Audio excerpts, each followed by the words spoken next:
How about Alistair Overeem when he fought Brock Lesnar, 2002? Yeah. How about when we saw the Reem when he was Overeem?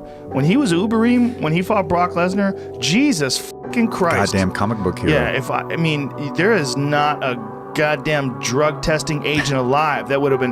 Grab him! Hold him down! He's Alistair controlling center. That's it. Good God! Hurt his ankle and looked like that area, but now he comes back. It's early right. Gut wrenching leg from the ring. He tags him. It's over. Good night, Overeem. In his time before moving to the world's best league, the legendary centaur without hooves, also known as Alistair Overeem, had time to make a lot of waves in another sport called kickboxing. During the best years of Jacked Hollander, no chin could withstand such a terrifying and dangerous muscle house in the center of the ring, and today we are going to recall the best knockouts of Alistair Overeem prior to competing in mixed martial arts. Please don't forget about the likes, comments with forwards, and subscribe to the channel. Here we go.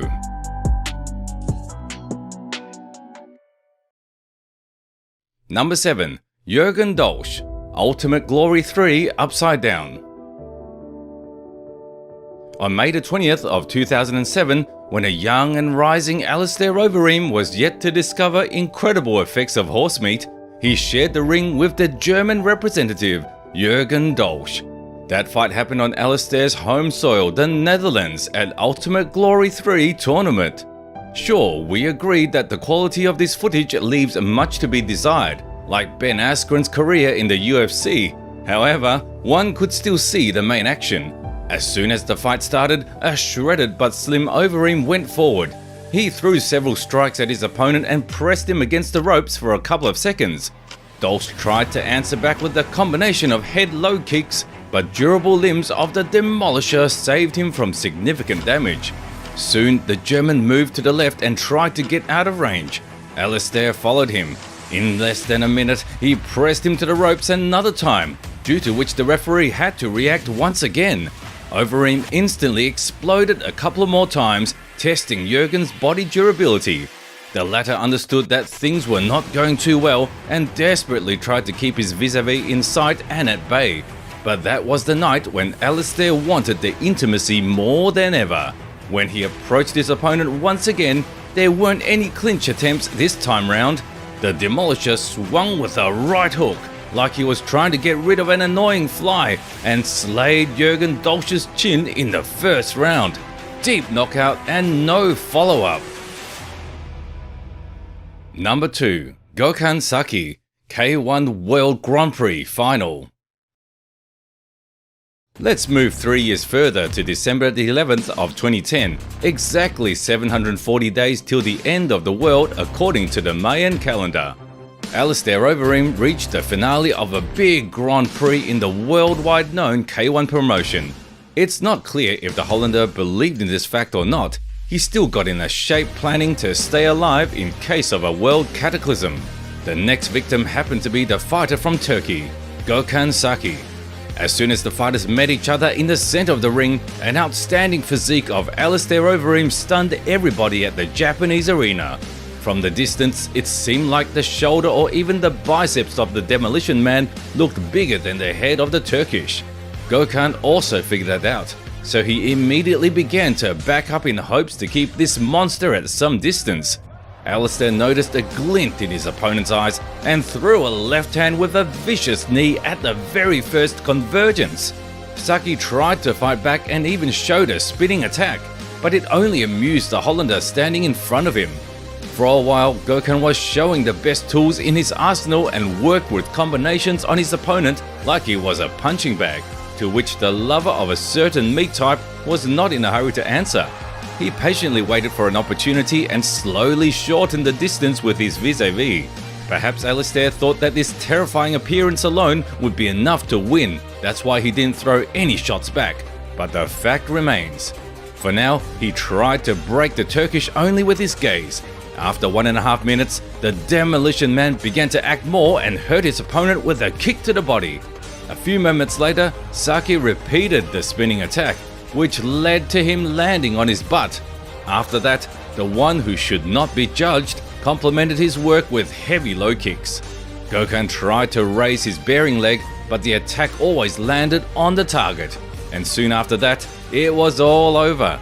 It seemed like 2 minutes of inactivity built enough mana to let Alistair Overeem go for another hard kick that landed higher than the leg. When the thrown punch reached its target, the fighter from Turkey immediately bent down and showed that he was not okay. As it became evident, the Hollander hit Gökhan Saki's forearm and injured him, due to which the fight had to be stopped. In reality, looking back, it's safe to say that the guy was lucky to get away with a small blood, because very soon you will understand what could have happened to him based on the next fights on our list. Number 5. Peter Oets, K1 Grand Prix Final. During the same period, the so-called Overeem clashed with his fellow countryman from the Netherlands, Peter Oets. At that moment, the career of the experienced veteran, also known as the Dutch Lumberjack, already consisted of more than several dozens of professional performances, to which Alistair, frankly speaking, did not pay any attention at all. The amount of muscle mass on his body superseded all of his ring walkouts combined. In this fight, the one who is yet to deal with USADA already looked a lot more confident. He acted more actively, landed more strikes and terrified his opponent. Sure, we can only speculate, but perhaps such a ferocious beatdown was based on a personal ground. As you remember, Peter Oets was also born and raised in the Netherlands, so it's not excluded that the Demolition Man had an agenda to decrease the population of fighters from his native place. But let's not get distracted. Overeem stalks his opponent, lands more often and stuns his vis-a-vis. Peter tried to answer back but unsuccessfully. Inside 1 minute, Alistair Overeem managed to accelerate faster than Ford Taurus and run over Peter Oets at full speed. Another TKO victory in the first round.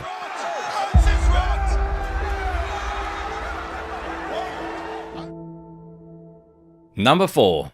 Ben Edwards, K1 World Grand Prix in Seoul.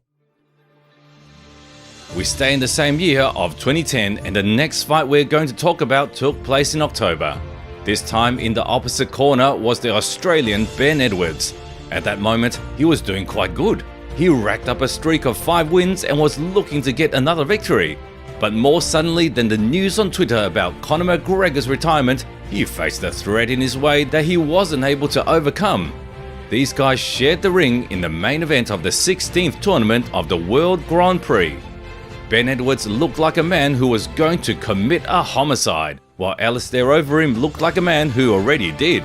And not just killed, but finished and consumed. Not the victim though, but you already know who's meat.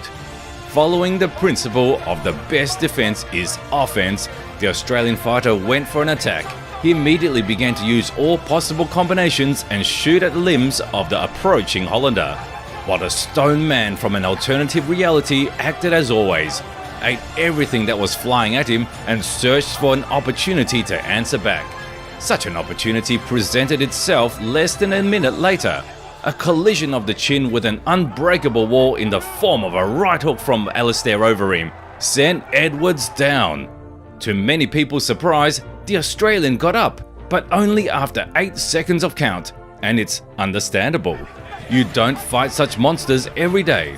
Alistair Overeem, stone-faced like his entire body, did not have any expression. He continued to walk Ben down, who desperately tried to stop the movement of a rushing at full speed avalanche. After some time, Overeem smashed the Australian with a vicious right hand again. Even the sound of that shot could make the plaster fall off the nearby house. But this time it also resulted only in a knockdown. The final shot reached its target a few moments later. Ultimate hook, a flash of light in front of the eyes, and another TKO in the first round. How do you get up? That's over. That's good night, Irene. How the hell did he get up from 2 overhand? Number 3. Badahari Dynamite 2008. If you will, we would like to return to the earlier times, December 31st of 2008. The times when Alistair Overeem already got to know the exact meat and began to add it to his diet. Back then, his opponent happened to be the Moroccan Badahari, with whom the Hollander will meet in the future more than once.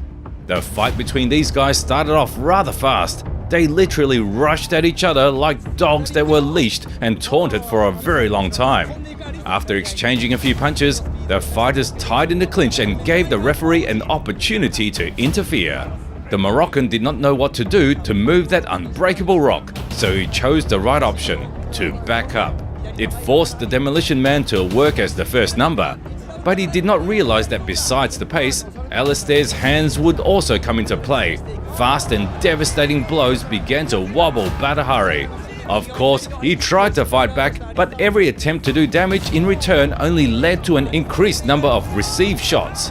1.5 minutes later, the main ambassador of that famous dish delivered a brutal knockdown from a combination of a knee and a hook. At the moment of falling, Badahari's face showed that his whole life was running in front of his eyes. But when the referee counted to 7, the Moroccan decided to pause the scene and switch to the real time. He began retreating in an unstable manner. After a couple of air balls, he met with the final and decisive shot on that night. Overeem properly lashed out his opponent and earned another first-round knockout.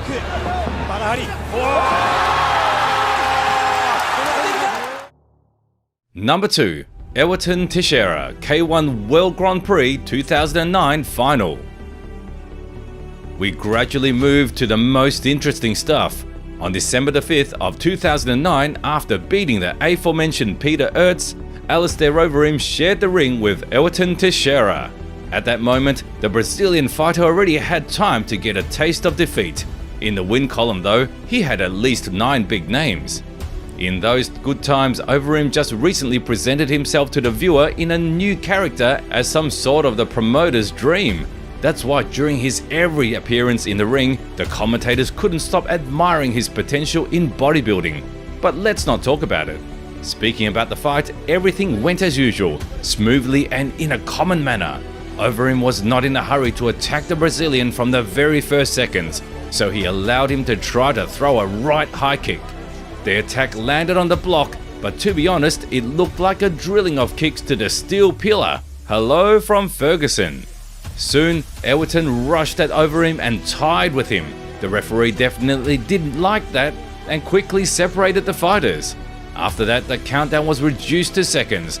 As soon as Teixeira tried to focus on Alistair's legs, the USADA's terror answered with a lethal knee from the clinch. Just a single precise shot instantly shut the Brazilian fighter down and gave the commentators another reason to scream all out. A deep knockout in the first round. Oh, it's over! It's good night, Irene! Number 1. Devad Podorak K1 World Grand Prix 2010 in Yokohama. And today's final stop takes place in Japan. On April the 3rd of 2010, the Demolition Man faced the Bosnia and Herzegovina representative Devad Podorak.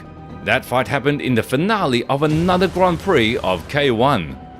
The fight took off rather quickly. Podorak took the path of all opponents of Alistair Overeem that we have seen earlier. He threw strikes to different levels, tried to move a lot and looked for a breach in a defense. But, as always, the man that invented the secret sauce before it turned mainstream got only entertained by that. The Hollander still looked like an unbreakable wall compared to Devad, and his attitude made it even more clear. His cold-blooded calmness and unhurried advancing were giving the Bosnian a false hope.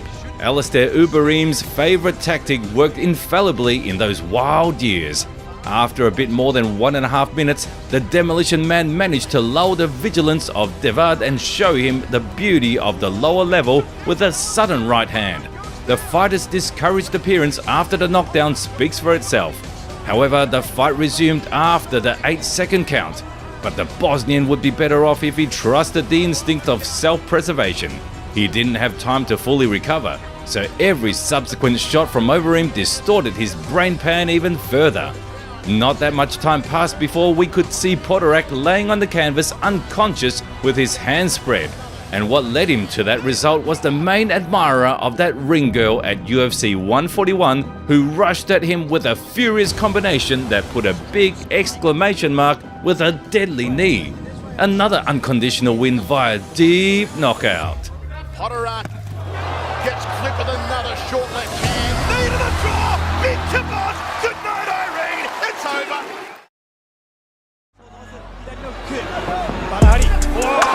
Outside lead thigh.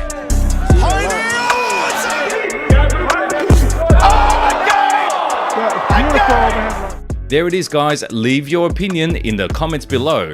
How do you personally feel about the worst nightmare of Brock Lesnar's liver, and what do you think of him as a fighter? Don't forget to subscribe to the channel if you want to know the secret recipe of how Alistair Overeem cooks that very meat. And of course, leave a like as huge as the Demolition Man of 2010 if you enjoyed this video. And that's it for today. See you soon.